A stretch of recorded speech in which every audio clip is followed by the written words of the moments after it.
벌써 이제 2025년 첫 번째 6월절 기도의 시간입니다. 올 한 해도 6월절이라는 의미가 말하고 있듯이 그리스도의 보혈이 우리를 시작하게 하시고 또 은혜가 앞서 나가시는 그런 해가 되길 바라면서 오늘 말씀이 있는 곳으로란 제목으로 같이 은혜를 나누려고 합니다.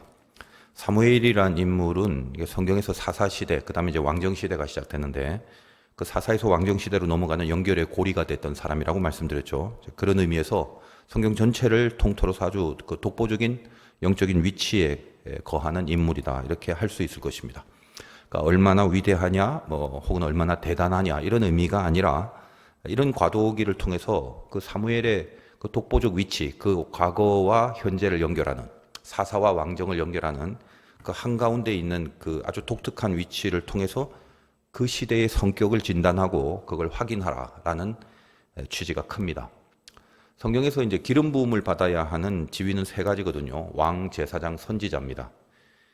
제사장이나 선지자는 그 전부터 있었지만 왕이란 존재는 이제 사무엘이 사울을 초대 왕으로 세운 때부터 이제 왕이 등장하지 않겠습니까? 근데 한 사람이 이 세 가지의 역할을 완벽히 했던 존재가 있었죠. 알다시피 예수님입니다. 왕이며 또 제사장이고 선지자의 역할을 다 감당하신 그런 분이죠. 사무엘이 바로 이런 역할을 감당할 수밖에 없었던 그런 시대에 출현을 했던 것입니다. 사무엘 자체가 뭔가 완벽하고 그렇게 또 하나님 앞에 굉장히 독특한 존재라서가 아니라 이 시대를 이야기하는 거예요. 그 시대에 이 세 가지 역할을 감당할 수밖에 없는 그런 시대이기 때문에 출현했던 존재. 그러니까 사무엘이 왕이며 제사장이고 선지자 역할을 해야만 했습니다. 알다시피 사무엘은 어릴 때부터 제사장의 수업을 받았잖아요. 그러니까 제사장인 것은 알겠는데, 그리고 이제 오늘 본문 이후에 하나님의 말씀이 사무엘에게 주어집니다. 그러니까 당연히 이것도 선지자가 되는 거죠. 선지자인 것도 알겠는데, 그렇다면 사무엘의 그 왕으로서의 역할은 무엇인가? 사무엘이 왕이란 말인가? 알다시피 왕은 이스라엘에 있어서는 사울이 이제 초대 왕이 됩니다. 근데 그 왕정제도가 생기기 전, 또 이방에는 왕정국가가 이미 있었고, 그 전에 사실 왕의 개념이 뭐냐, 이스라엘에게 있어서는. 이방 민족들은 그 인간의 그 정치적 하이라키의 최고점, 제일 위에 존재하는 군왕, 이걸 왕이라고 하지만, 이스라엘에 대해서는 왕의 제도를 좋아하지 않았죠. 하나님이. 하나님의 심정이 무엇입니까? 왕은 다스리는 위치인데, 이스라엘을 다스리는 존재는 오직 하나님 당신이셔야 하는 거죠. 그런데, 인간의 왕을 세운다라는 것은 그 왕이 하나님의 명을 100%잘 받들어 섬기고 따를 수 있다면 몰라도 인간의 수준이 그렇게 이제 온전하지 못한 것을 이미 하나님은 알고 계셨고, 또 저들이 왕정제도를 시작하게 되면 그때부터 너희들에게 일어날 아주 그 불미스러운 일들에 대해서도 이게 성경을 보면 하나님은 미리 그들에게 다 예언을 한 상태였죠. 그러므로 이스라엘은 가나안에 들어갔다 할지라도 다른 이방 민족들과는 달리 그 왕정국가의 시스템이 아니었어야 하는 겁니다.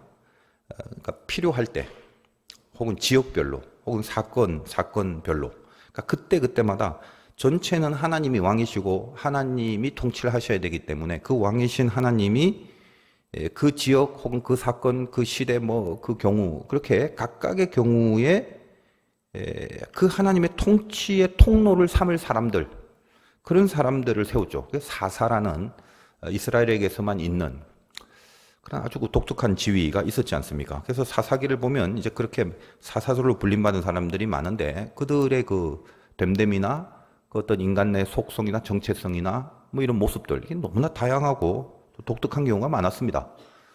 가끔 알다시피 여자 사사도 등장하기도 하고, 그들이 결국은 왕정국가로서의 왕은 아니지만 하나님이 왕이기 때문에 그 하나님이 왕이 되실 수 있도록 하나님의 명을 그때그때 필요할 때마다 받들어서 섬기는 그런 자들이었습니다. 그러니까 정확하게 말하면 하나님이란 그 왕을 대행을 하는 거죠. 요즘 그 직무대행이란 말이 많이 나오는데, 그러니까 사사들이 어떻게 보면 인간이기 때문에 엉망인 경우도 많이 나오고, 또 하나님은 그럼에도 불구하고 당신의 뜻을 펼치는데 그런 엉망인 자들이나 악한 자들까지 사실은 다 사용을 하셨다는 거예요. 무슨 말이냐면 사람의 능력으로 통치받는 나라가 아니라는 것을 일부러라도 알리시기 위해서 좀 이상하고 엉망이고 모자라는 이런 사람들을 사사로 세울 때도 있었다는 것입니다. 지도자가 이런 몰골임에도 이 나라는 하나님의 통치가 가능할 수 있도록 그렇게 하신다라는 것을 보여주시기 위한 그런 의도도 있는 거죠. 그것이 하나님 나라의 아주 중요한 개념이었고 하나님이 왕이라는 개념의 아주 그 중요한 그 취지가 바로 그것이었습니다. 결국 하나님이 왕이신 나라, 그것이 이스라엘이라는 걸 가르치시는 거죠. 그래서 사사라는 것이 결국은 그 왕이신 하나님의 역할을 한다는 차원에서 사사를 왕의 위치에 놓고 왕이라 치고, 그런 의미에서 마지막 사사이자 이제 최초의 선지자의 그 위치에 있는 사무엘은 사사로서 왕이 되고, 그리고 제사장, 그리고 선지자, 이 역할을 한 번에 감당할 수밖에 없는 그런 이 과도기적 시기에 불림받은 종이 되었던 것입니다. 그래서 왕이며 제사장이며 선지자로서의 존재다. 그것이 사무엘이다. 라고 말씀을 드릴 수 있는 거죠. 그래서 어찌 보면 이 사무엘에 등장하는 그 최고의 조연, 주연이 아니라 조연이 엘리 제사장인데, 그 사무엘과 비교를 통해서 메시지를 계속 주고 있었지 않습니까? 엘리도 이제 제사장이기 때문에 원래 엘리가 잘만 했으면, 그때는 왕이 없던 시대인지라, 그 엘리가 잘만 했으면 제사장도 되고 선지자도 되고 왕의 역할도 감당해야 될 그런 사람이었지만 그 어느 것 하나 해낸 것이 없습니다. 알다시피 제사장 역할 실패했고, 또 오늘 내용을 보면 이제 하나님의 말씀이 엘리에게는 전혀 임하지 않습니다. 그건 뭐냐? 선지자로 끝났다는 말이죠.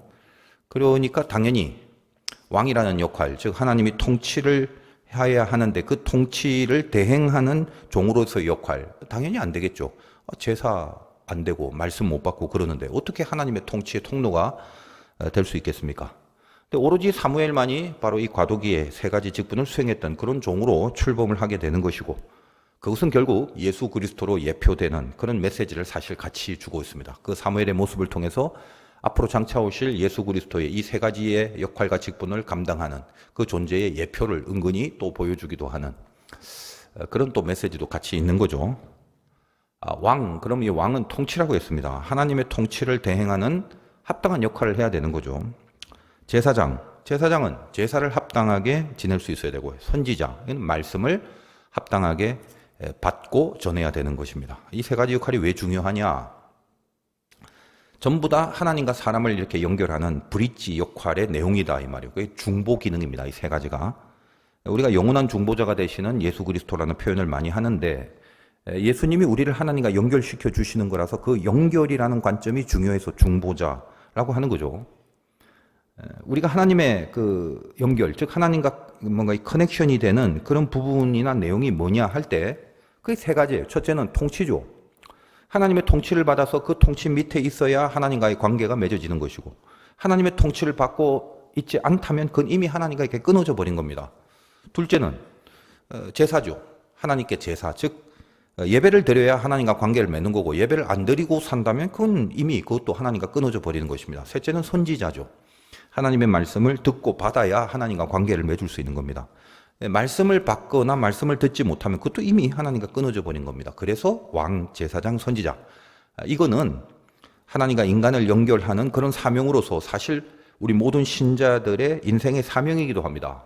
성경이 말하기를 너희는 다 왕 같은 제사장이라 그렇게 얘기하지 않습니까? 그래서 왕이나 제사장이나 선지자라는 그런 개념들은 오늘날 와서 보면 무슨 대단한 보직을 얻고 살아간다는 그런 뜻이 아니라 하나님과 세상을 연결할 수 있는 그런 인생을 살아낼 수 있느냐라는 것을 제시하는 그런 신분과 위치로서 언급되는 것이더라라는 것입니다. 저나 여러분 모두는 예수를 믿음으로 말미암아 그 세 가지 역할을 감당했던 주님을 따라가는 거죠. 왕으로서 하나님의 통치를, 제사장으로서 예배를, 선지자로서의 말씀을 받고 전하는 이 역할을 감당하면서 살아가는 것이 오늘날 우리를 부르시는 하나님의 요구에 합한 그런 인생이 되는 것이다라는 겁니다. 하나님과 관계한다는 거, 이게 연결한 데서 커넥션이라는 표현을 했습니다만 결국 커넥션은 만남이죠. 만나지 않고 무슨 관계를 맺을 수 있겠습니까? 그래서 오래전 이제 구약 시대부터 하나님이 우리를 만나는 그 만남의 방법들이 하나님 편에서 이렇게 조금씩 이렇게 고차원적으로 업그레이드가 되어 왔습니다. 처음엔 하나님이 우리 앞에 이렇게 나타나셔야 하는 거죠. 만나려면 이제 보여야 되니까. 물론 이제 하나님은 인간의 모습을 갖고 나타나지는 않습니다. 이게 인간이 아니잖아요.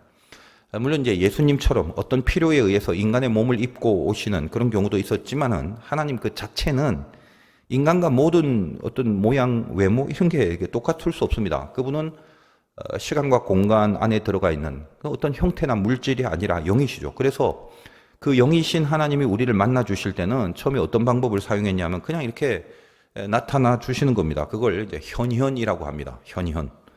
사람의 모습으로 짠, 나다 이렇게 나타나기보다는 어떤 상징 혹은 매체 이런 걸 통해서 현현하십니다. 뭐 성경에 보면 뭐 굴, 물, 불, 뭐 구름 많아요. 그죠? 그런 거 이렇게 보면은 혹은 뭐 천사 이런 걸 통해서 그런 식으로 하여간 하나님이 직접 현현하는 그런 방식을 통해서 우리들을 만나 주셨던 적이 있습니다. 그리고 나서 이 현현의 단계가 조금 더 이제 성숙해지면서 하나님이 우리를 만나 주신 방법이 업그레이드가 된 거죠. 임재의 방법을 사용하십니다. 개념이 좀 어려울 수 있는데 우리가 지금 하나님이 우리를 만나 주신다. 이 중요한 얘기를 지금 하는데 그 만남이 없으면 우리 신앙에 뭐가 필요했겠어요? 굉장히 중요한 얘기죠. 하나님이 우리를 만나 주신다는 거.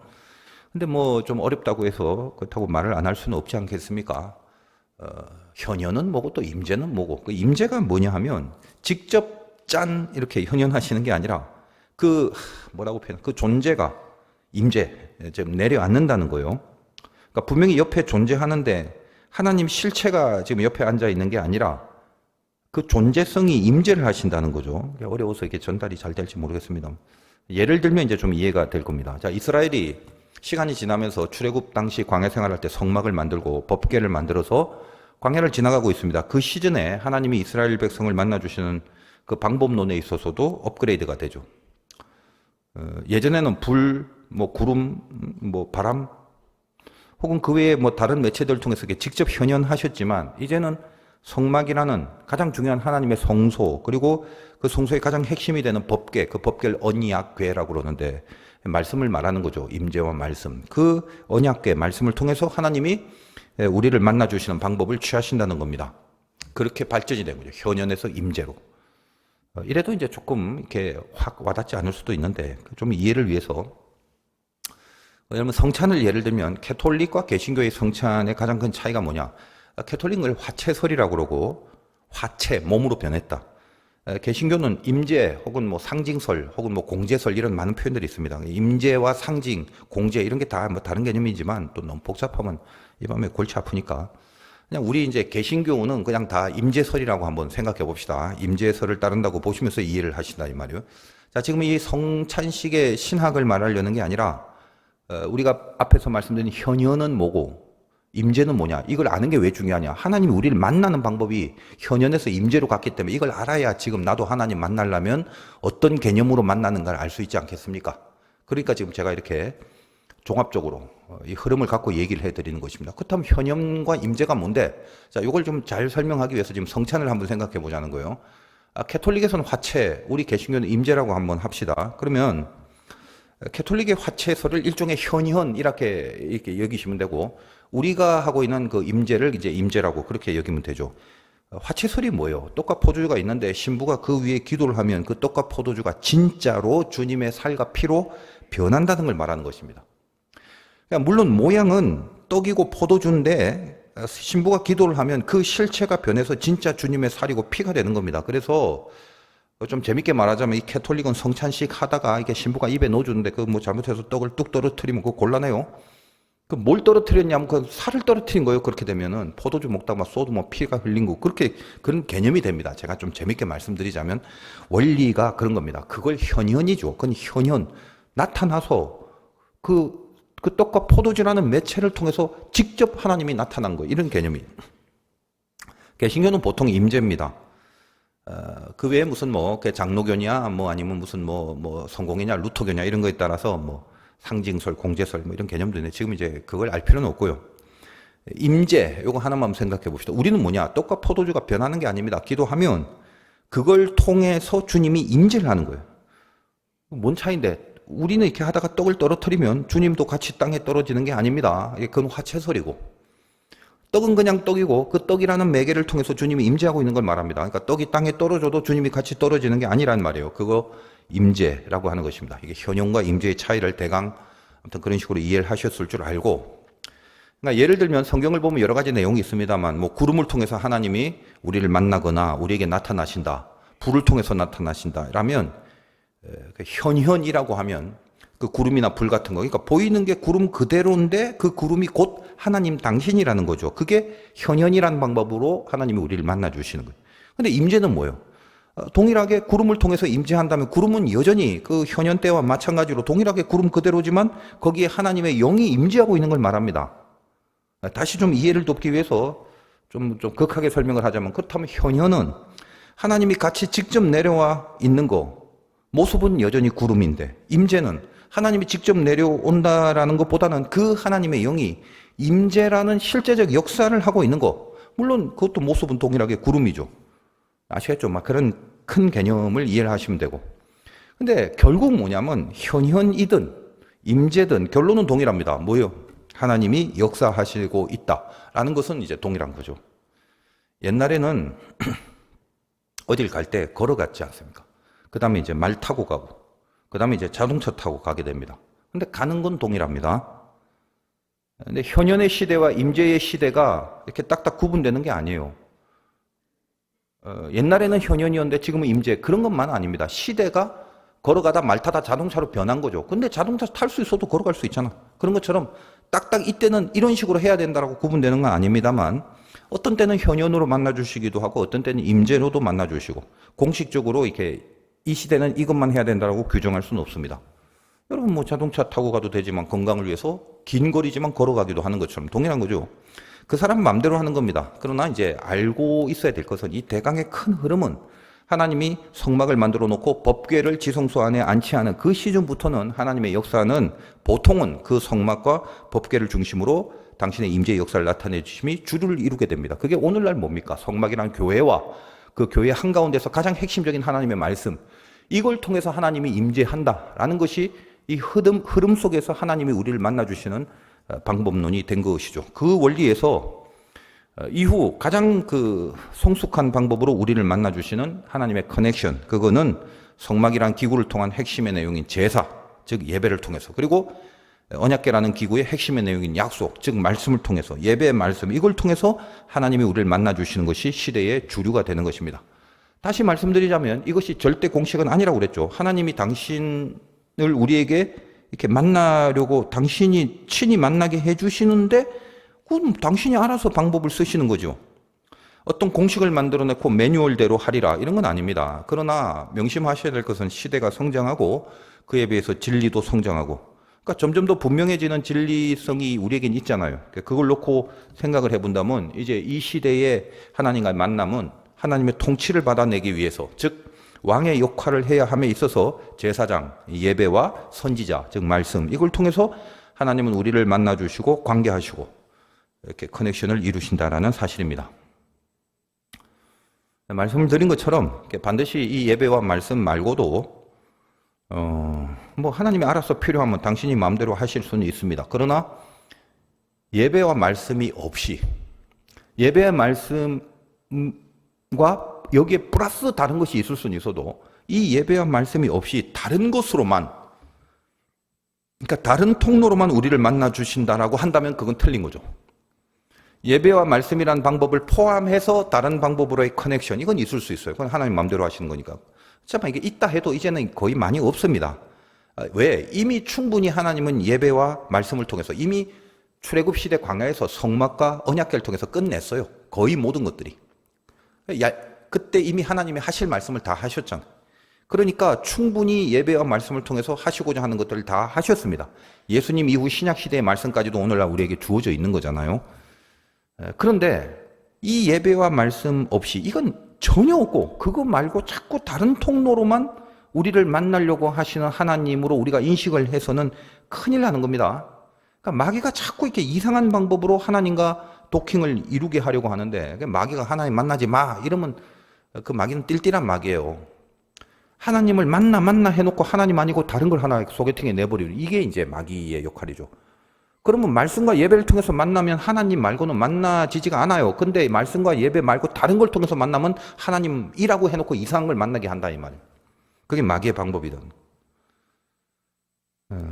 그러므로 이 예배와 말씀이 없다면 절대로 건강한 통치, 하나님 앞에 올바른 통치를 받는 거, 그런 건 안 생깁니다. 그런 거 없습니다. 조심하셔야 돼요. 교회도 마찬가지고 종들이라고 하는 사람도 마찬가지고, 무슨 엄청난 자기 실력, 자기 이력, 자기 경험, 이렇게 신비하거나 특별한 그런 어떤 행세를 통해서 자기의 선지자나 제사장됨을 그걸 피력한다 할지라도 결국 거기에 예배가 없거나 거기에 말씀이 없으면 말짱 다 거짓으로 귀결된다라는 걸 분명히 인식을 하셔야 됩니다. 그래서 제가 정말 안타까운 게 이런 거예요. 뭐 수없이 말씀드려도 어쩔 수 없는데 변별력이 있죠. 변별력. 그러니까 이게 변별력이 없으면 참 이제 곤란하죠. 또 예를 들면 은혜 받았답시고 하는 사람들이 도대체 누구에게 무슨 은혜를 받았는지, 어떤 사람이 폭포수 같은 눈물을 흘리고 있는데 그래서 큰 은혜가 있구나, 그래서 하나님이 무슨 말씀을 주셨는가 물어보면 아무것도 없어요. 말씀 뭐요? 해놓고 눈물만 계속 흘려요. 그냥 슬픈 거죠. 그러니까 그거는 이제 은혜가 아닙니다. 제가 좀 이렇게 굉장히 냉철하게 얘기하는 것 같지만 일단 개념은 알자는 거죠. 말씀의 내용이 들어가서 그 말씀이 가슴에 새겨지는 모습이 있어야죠. 그래서 말씀에 빗대어서 나의 틀린 걸 발견하여, 그래서 내 죄성을 깨닫고 그것 때문에 애통해서 눈물이 나는, 눈물의 이유가 있어야 되고, 또 말씀을 통해서 다시 바로 살아야 될 그런 결단과 각오가 생겨서 기쁨과 능력이 나타나야 되고, 그래야 되는데 이런 말씀이 없이 그냥 하나님이란 존재를 다른 통로로만 만나려고 하면 결국 이제 이상하게 마귀의 장난에 넘어가는 위험이 크다라는 것입니다. 자동차를 타기로 되어 있고 자동차가 다 만들어진 세상에 왜 자꾸, 건강을 위해서 필요할 땐 걸어갈 수 있겠지만 그 먼 거리를 자전거는 한 번도, 그러니까 자동차는 한 번도 안 타려고 그러고 무조건 걸어가려고 하느냐? 이 아닌 거죠. 필요할 때만 걸어가면 되고, 자동차가 없어서 걸어가야만 하는 게 아니라면 필요할 때만 걸으시면 되는 거고, 먼 거리, 긴 거리, 힘든 거리 그 자동차 타라고 만들어 주신 건데, 말씀 말고 다른 방법이 필요할 때도 있지만 말씀이 아예 없이 다른 곳으로만 하나님 만나려고 하다가 결국 잘못됩니다. 그건 목사들도 마찬가지예요. 말씀 말고 다른 곳으로 자기 자신이나 성도들을 하나님께로 이끌려고 하는 자들 다 위험합니다. 결국 마귀의 종으로 전락해버립니다. 제가 목회하면서 늘 경험하고 깨달은 게 그거예요. 아무리 많은 능력이나 뭐 은사나 기적을 갖고 등장하는 종이라 할지라도 처음엔 좀 기대를 해보는데, 근데 결국 가서 말씀을 배제하고 사역을 하게 되면 나중에 거의 다 이상해지고 잘못됩니다. 그래서 이제 기독교가 말씀의 종교라고 하는 겁니다. 더 흉측한 것은 말씀을 수단으로 한다고 하면서 잘못된 말씀을 있는 대로 이용하다가 빗나가 버리는 거, 이건 대표적으로 이제 이단이 되는 것이고, 말씀이 육신이 돼서 우리 가운데 거하심에 그 말씀이 곧 하나님이시라. 그래서 기독교가 말씀의 종교라고 하는 거죠. 자, 이제 이 시대는 하나님의 말씀이 이제 우리를 만나 주십니다. 우리 손에 있는 이 성경의 모든 필요한 말씀을 다 하셨습니다. 그래서 그 성경을 말하지 않는 강대상의 설교들은 다 사라져야 하는 거예요. 모조리 없어져야 돼요. 성경을 통해서 만나 주시는 시대인데, 근데 성경을 말하지 않는다면 그거는 마귀의 현혹일 뿐입니다. 하나님을 안 만나고 이상을 만나게 하는 거죠.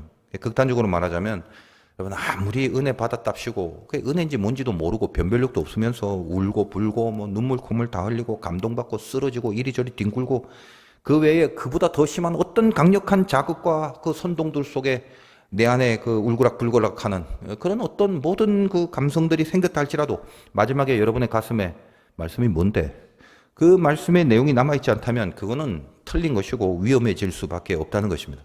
그러니까 하나님은 이제 당신의 말씀을 통해서 우리를 만나주시는 그 시대로 우리를 이제 부르셨기 때문입니다. 자, 이 정도로 하고 오늘 본문 1절을 한번 보십시오. 아이 사무엘이 엘리 앞에서 여호와를 섬길 때 여호와의 말씀이 희귀하여 이상이 흔히 보이지 않았더라. 이 명심하십시오. 옛날 성경이 아니라 항상 성경은 살아온 동력이 있어서 오늘날 나를 진단하고 이 시대를 진단하시는 기가 막힌 진리입니다. 그러니까 모든 살아가는 원리가 다 동일하기 때문에 성경이 말하고자 하는 것이 우리에게 적용이 된다라는 것이죠. 말씀이 희귀하여 이상이 보이지 않았다. 이 문장이 말하는 바는 그 말씀이 희귀하지 않으면 이상은 보였을 것이란 말이죠. 그 이상이 보여진다는 게 왜 중요하냐? 여러분 이상이 뭐예요?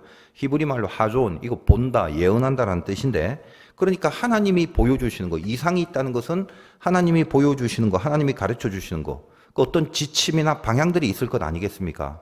그러니까 그게 이상, 즉 하존이란 말인데, 아니 그 이상이 보여야 적어도 우리가 하나님 믿는다면서, 예수 믿고 살아간다면서요. 그러면 그 이상이 보여야 갈 수 있잖아요. 안 보이는데 어떻게 갈 수 있겠습니까? 안 보이는데도 나는 간다? 정처 없이 간다? 그럼 잘못 가는 거죠. 가다가 절벽으로 혹은 무슨 구덩이에 빠져 죽는 것밖에 없는 겁니다. 그런데 그 이상이 안 보인다는 거예요. 안 보이는 이유가 뭐예요? 말씀이 희귀하여라고 합니다. 그래서 이 밤에 좀 여러분 헷갈릴 수도 있는데 좀 집중해서 한번 들으시면 이 번역이 좀 문제가 있을 수도 있습니다. 그냥 우리말로 보면 이게 틀린 게 아닙니다. 말씀이 없기 때문에 이상이 안 보인다. 뭐 자연스럽잖아요. 틀린 게 아닌데 원래 이 희귀하다란 히브리어 야카르란 단어예요. 이거는 이제 값진 혹은 비싼 이런 말입니다. 그러니까 없어서 희귀하다 이런 의미보다는 이건 워낙에 값진 것이라서 희소성의 가치가 있다는 것을 말하는 것이 더 그 주요한 의미가 된다는 것입니다. 이 희귀하다라는 히브리어 야카르가.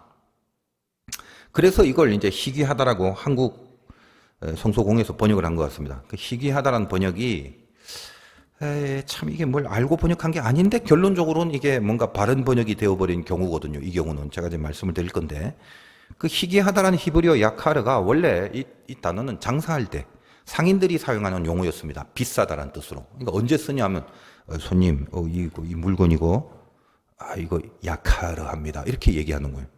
아주 귀해요. 이제 이거 하나 남았어요. 없어요. 이거 리미티드 한정판이에요. 시중에 없어요. 그래서 비쌉니다. 야카르합니다. 얼른 사세요. 그게 야카르. 비싸다, 값지다라는 의미거든요. 그러면 그 말 그대로 보니 말씀이 비싸서 이상이 안 보인다라는 말이 잘 안 되잖아요. 그대로 원어 그대로 번역하면 말씀이 비싸서 이상이 안 보인다. 말씀이라는 게 아주 귀한 것이라서 이상이라는 게 안 보인다. 그렇게 번역을 하는 게 원어에 맞는 번역이긴 한데 한국말로 보면 이렇게 이 뜻이 아니잖아요. 귀하면 귀할수록 뭔가 이상이 더 잘 보인다라고 해야 오히려 맞는 것 같은데 상식적으로 말씀이 없어서 이상이 안 보인다. 이래야 맞는 거지. 그러면 말씀이 안 보이는 거, 즉 말씀이 없는 거, 그 내용을 표현하려고 하면서 왜 굳이 비싸다, 값지다라는 뜻의 그 약화를 사용해서 말씀이 없다는 뜻의 그 희귀하다라고 번역을 했는가라는 거죠. 제가 아무튼 좀 집요하다 보니까 상세히 따져보는데 이거 메시지를 분명히 하기 위한 작업이니까 잘 집중하시고 뭔 소리인지 모르겠다면 한 두세 번 더 들으시면 돼요. 우리말로 보면 번역을 자연스럽게 한 건 맞습니다. 말씀이 희귀하여, 즉 말씀이 없어서 하나님의 이상이 안 보인다. 그 말이죠. 하나님의 이상은 말씀을 통해서 말씀을 통로로 주어지기 때문입니다. 그러니까 말씀이 희귀하면 이상이 안 보이는 게 맞죠. 근데 원어에 맞는 번역은 말씀이 값지고 비싸서 이상이 안 보이더라. 그렇게 해야 하는 겁니다. 그러면 원어대로 번역을 하면 이해가 잘 안 된다라는 이 말이에요. 성경이 말하려고 하는 것이 말씀이 왜 없냐라는 것을 야카르라는 단어를 통해서 가르쳐주고 있는 이유가 있습니다. 즉 말씀이 없는 이유를, 왜 없냐를 야카르라는 단어를 사용하면서 우리들에게 메시지를 주시는 거예요. 아까 말씀드린 것처럼 야카르는 값진 혹은 비싼이라고 했는데 이거 상인들이 쓰는, 장사할 때 쓰는 용어. 그러니까 어떤 물건 팔 때 야카르입니다라고 말하면 돈 많이 달라는 거예요. 그러니까 뭐죠? 말씀을 물건 팔듯이 장사꾼이 돈을 벌려고 말씀을 이용하는 시대를 살았다는 것입니다. 제사장, 선지자, 그런 자들의 임무가 말씀을 통해서 하나님의 임재를 불러야 될 사람들이 말씀을 자기 장사의 도구로 사용해서 살았다는 말입니다. 그러니까 뭐요? 진짜 말씀은 사라져버린 거죠. 팔기 좋은 말씀, 만들어낸 말씀, 혹은 그 진심과 중심에서 하나님의 임재를 부르는 것이 아니라 어떻게든 이걸 통해서 뭔가 이렇게 그 돈을 벌어먹으려고 하는. 그러니까 하나님의 임재를 위하여 이상을 보이기 위해서 우리들에게 던져주시는 진짜 말씀, 이거는 없는 거죠. 숱하게 장사꾼의 말씀만 있는 거지. 그래서 희귀하다라는 겁니다.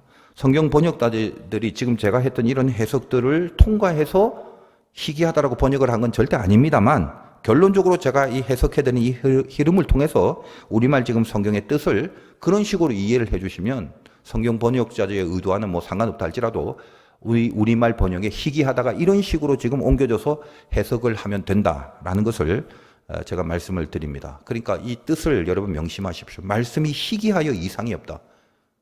어떤 의도로 성경이 이 얘기를 하고 있는가? 말씀 자체가 없다는 게 아니에요. 이 구약의 수많은 율법들은 어디 사라져버린 게 아니죠. 다만 말씀을 전해야 할 사람들이 장사의 도구로 사용하는 그런 말씀뿐이더란 말입니다. 뭐 홈리와 비너하서 하는 거 뭐 전부 다 지껏 먹을 거 살라고 지 욕심과 탐욕으로 그렇게 살았지 않습니까? 여러분, 사사기에 그 미가라는 사람의 사건 나옵니다. 지나가는 레위인 하나 붙잡아 놓고 연봉 협상합니다. 그리고 자기 개인 제사장 삼아요. 그 지나가는 레위인도 지 구역 떠나서 레위인의 직분을 제대로 살아내지도 못하는 그런 일종의 한량인데 그걸 잡아갖고 보니까 출신 어디야? 레위 지파. 그래? 신학교 나왔네. 알았어. 자기 개인 제사장을 삼죠. 그 제사장은 그렇게 있다가 나중에 돈을 더 주겠다고 하는 단지파와 또 연봉 협상을 하고 그쪽으로 가버립니다. 자, 긴 말은 안 하겠지만 사사기의 진단이 뭐냐? 자기 소견에 옳은 대로 살았더라. 하나님은 없는 겁니다. 그 사사기의 연장이 어디예요? 사무엘상의 배경이 되는 거예요.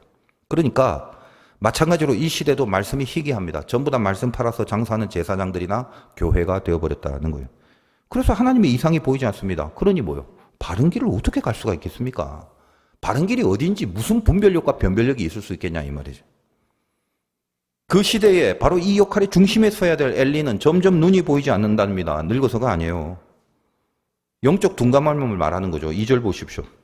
엘리의 눈이 점점 어두워가서 잘 보지 못하는 그때에 그가 자기 초소에 누웠고, 그 2절과 3절에 엘리와 사무엘을 비교합니다. 엘리는 자기 초소에 누워있다고 그랬고 사무엘은 3절 보십시오. 하나님의 등불은 아직 꺼지지 아니하였으며 사무엘은 하나님의 궤에 있는 여호와의 전안에 누웠더니, 그렇게 돼 있죠. 눕다.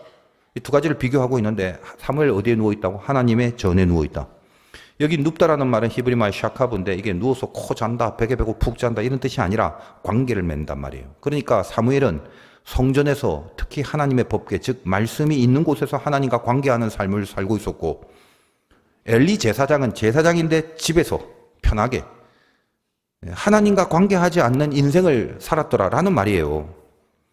여러분 참고로 성전을 지키기 위해서는 그 제사장의 기능이 저녁부터 아침까지 이렇게 등불, 매일 그 등불을 켜둬야 되잖아요. 그리고 성전을 지켜야 될 사람들이 누구냐면 이 당시 엘리 가문 사람들, 그 구체적으로 보면 현역에 있는 홈리와 비느하스인데 보니까 얘들은 죄 짓고 밖에서 살고 집에서 편안하게 뭐 놀던가 뭐 어디 술집에서 술 마시고 다니던가 그랬고, 사무엘은 아직 제사장이 아니요, 아직 어린데 그 일을 뭐 걔네들이 맡겼는지 야 네가 해 뭐 이렇게 시켰는지 모르겠지만 정작 제사장으로서 해야 될 그 일을 맡아서 하나님의 전에서 그 등불, 특히 그 언약궤 그 옆에서 그 일을 행하고 있었단 말이죠. 하나님의 궤가 있다라는 문구를 일부러 넣어서 표현한 의도가 거기에 있는 거죠. 사무엘은 말씀이 있는 곳에 있었다. 그겁니다. 딱 그거 하나예요. 3절에 등불이 아직 꺼지지 않았다라는 것은 성전에서 이제 켜고 꺼야 될 등이 있는데 아직 끌 때가 아니다는 말이니까, 이것이 주는 영적 메시지는 뭐냐? 이제 새벽이 오고 있잖아요. 이제 날이 밝아지면 꺼야 되니까, 그게 그 제의식이니까. 그 결국 아직 꺼지지 않았다는 것은 이제 곧 새벽이 온다. 새벽이 되고 밝아지면 이제 등을 꺼야 된다는 그런 개념이기 때문에 새벽이 오고 있다. 밝은 날이 온다는 메시지를 주는 겁니다. 누굴 통해서? 말씀이 있는 곳에 거하는 이 사무엘을 통해서 말입니다. 하나님이 아직도 등불을 끄지 않으신다면 하나밖에 없어요. 오로지 말씀이 있는 곳에 거하는 당신의 사람들 때문에 그렇다는 거예요. 여러분 어디에 거하고 있나요? 이후 4절부터는 하나님이 사무엘을 3번 부르십니다. 그래서 사무엘은 자기를 이제 엘리가 부르는 줄 알고 계속 엘리를 찾아갑니다. 엘리도 사무엘이 무슨 뭐 환청을 들었나 싶어서 2번은 그냥 돌아가라고 하다가 3번째는 이거 하나님이 부르시네. 이걸 엘리도 깨닫고 이제 또 부르면 말씀하시옵소서. 내가 듣겠나이다. 이렇게 하라고 이제 엘리가 가르쳐 주죠, 사무엘을. 우리가 이 4절 이후의 내용 속에서 우리가 몇 가지 좀 생각해 봐야 될 것이, 지금 사무엘이 이때 어렸죠. 3장 1절에 보면 아이 사무엘이 이렇게 아이에 등장을 합니다. 그러니까 이 무슨 말이에요? 아직 어릴 때다. 그러니까 제사장으로서는 어린 나이라고 하겠습니다만 지금 하나님의 말씀이 계속적으로 들리고 있음에도 어리니까 이런 이 말씀의 임재에 대해서 교육을 받지 못한 상태임을 시사하고 있는 겁니다. 뭔지 모르고 계속 하나님이 부르는 음성인지를 모르고 엘리를 찾아가잖아. 이 말씀의 임재에 대해서 일단은 어떤 겁니까? 제사장으로서 선지자로서 살아가야 될 건데 교육을 받지 못한 상태라는 걸 은근히 알게 되죠. 이거 누가 가르쳐야 돼? 엘리가 가르쳤어야죠. 근데 더 비참한 게 뭐냐? 엘리에게 더 이상 하나님은 말씀하지 않습니다. 정말 말씀을 받아야 될 엘리의 기능이 끝나버린 겁니다. 어린 사무엘에게만 말씀을 하시는 겁니다. 이런 시대의 상황, 이거 굉장히 통탄하게 여겨야 할 거죠. 저도 개인적으로 처음 예수 믿고 고등학교 이제 4학년 때 이런 경험을 제가 비슷한 원리로 한 적이 있습니다. 몇 번 말씀드렸는데 처음에는 이렇게 사운드로 하나님의 음성을 제가 듣고 나서 그것이 뭔지를 몰랐어요. 이게 하나님이 하신, 이게 진짜 하나님 소리야? 제가 이제 다시 물었어요.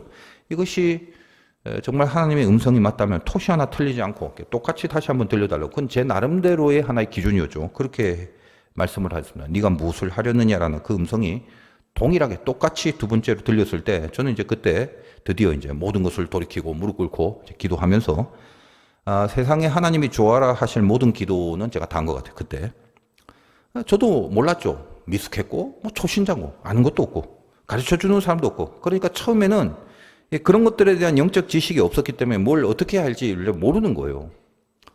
근데 사무엘은 전문가가 되는 거잖아. 이제 제사장이 돼야 되고 선지자의 길을 살아야 되면 그 라인업에 있어서 위에 있는 엘리에게 이런 영적 지식이나 이런 것들을 받아 누렸어야 되죠. 그러나 그런 것들에 대한 교육도 없었고 엘리 자체도 둔감해서 그런 하나님의 음성과 말씀 앞에 제대로 설 수 있는 게 뜻이면 말씀이 희귀한 시대의 주역이 엘리다라는데 더 이상 뭐 무슨 말을 하겠습니까?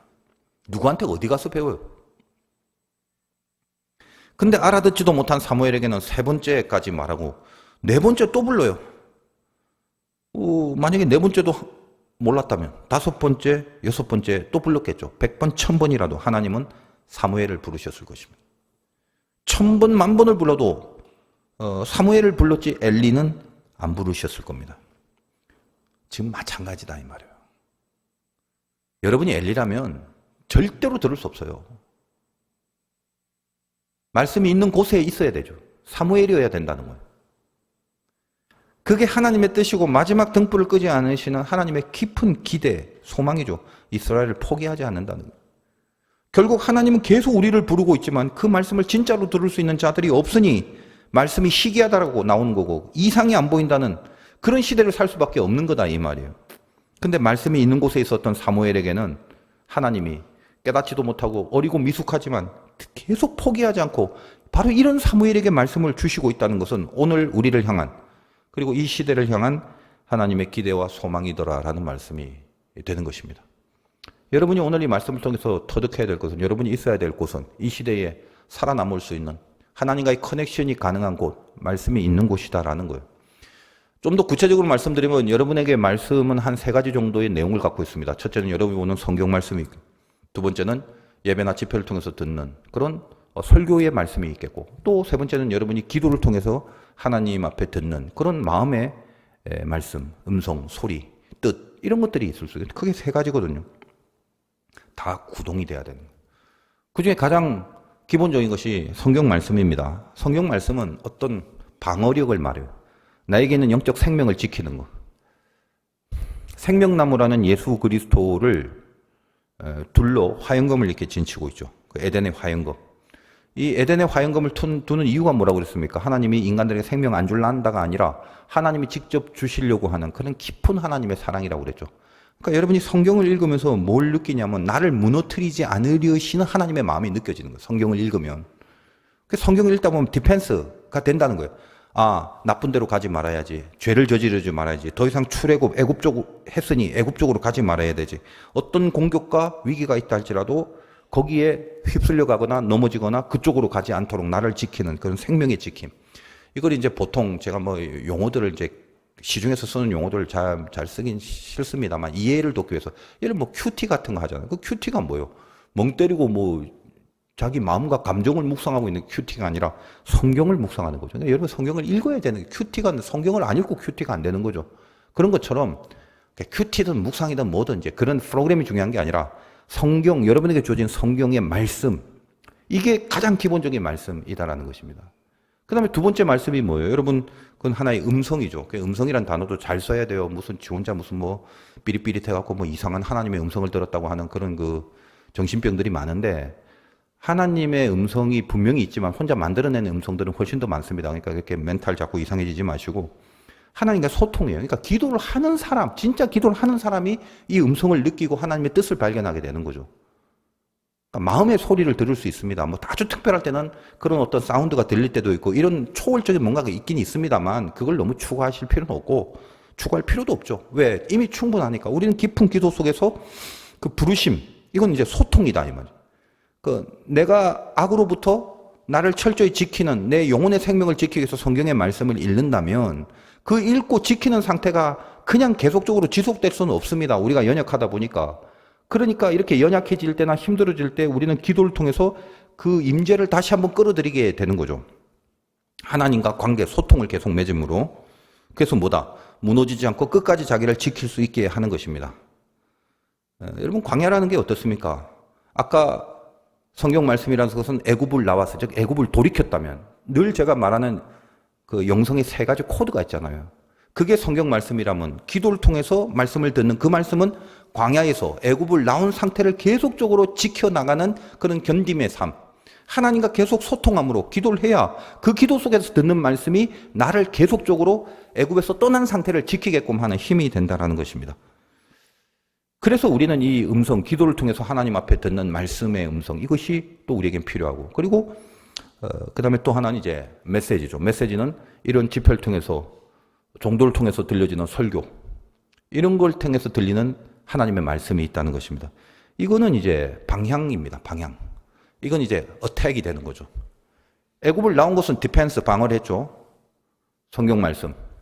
기도를 통한 말씀은 광야에서 그걸 지키게 하는 말씀. 가나안에 들어가서 공격하는 메시지. 이것은 설교 말씀을 통해서 우리가 어떤 길을 가야 되는지, 그래서 가야 될 것, 정복해야 될 것, 이겨야 될 것이 뭔지, 이거에 대한 공격적인 능력이 들어가는 것입니다. 이 세 가지는 항상 있어야 돼요. 이 세 가지의 밸런스가 돼야 드디어 승리의 자리로 가는 거지. 이것 중에 뭐 하나만 두드러진다거나 뭐 하나가 거의 없다거나 이러면 결국은 연결이 다 안 됩니다. 바른 방향으로 갈 수 있게끔 하는. 그래서 여러분에게 주어진 말씀은, 여러분이 말씀이 있는 곳에 있다는 것은 이 세 가지가 구동돼야 되는 거죠. 여러분이 성경 봐야 되고, 기도 속에 들어야 되는 말씀, 설교 속에 들어야 되는 말씀, 이 세 가지가 계속적으로 잘 구동이 돼야 된다는 것입니다. 어려운 시대를 살고 있는데 결국 하나님은 어디에 승부를 두냐? 말씀이 있는 곳에 있는 자들, 이들 통해서 역사하십니다. 어렵고 힘들지만 너무 세상을 힘들게 보시진 마시고, 안 본다고 또 힘 안 들어지나 느끼는데 어쩔 수 없어요. 사무엘도 이 시대의 혼란함 속에 있기 때문에 당하는 거예요. 말씀이 말씀인지도 모르고 뭐가 뭔지 두 번, 세 번 해도 잘 깨닫지 못하고, 이게 어떻게 보면 어떤 시대 속에 이런 어떤 구조의 악 속에 들어가 있는 자의 어쩔 수 없는 악한 영향을 받는 안타까움입니다. 그러나 이걸 극복해내라니, 말씀이 있는 곳에 있는 자에게 하나님이 포기하지 않고 계속 그를 불러서 세우시는 그런 역사가 있지 않습니까? 하나님을 믿는 자녀들에게 원하시는 것도 바로 그것입니다. 여러분 오늘 한 해 동안 말씀이 있는 곳에 거하시는 사무엘 되시길 주님의 이름으로 축원드립니다.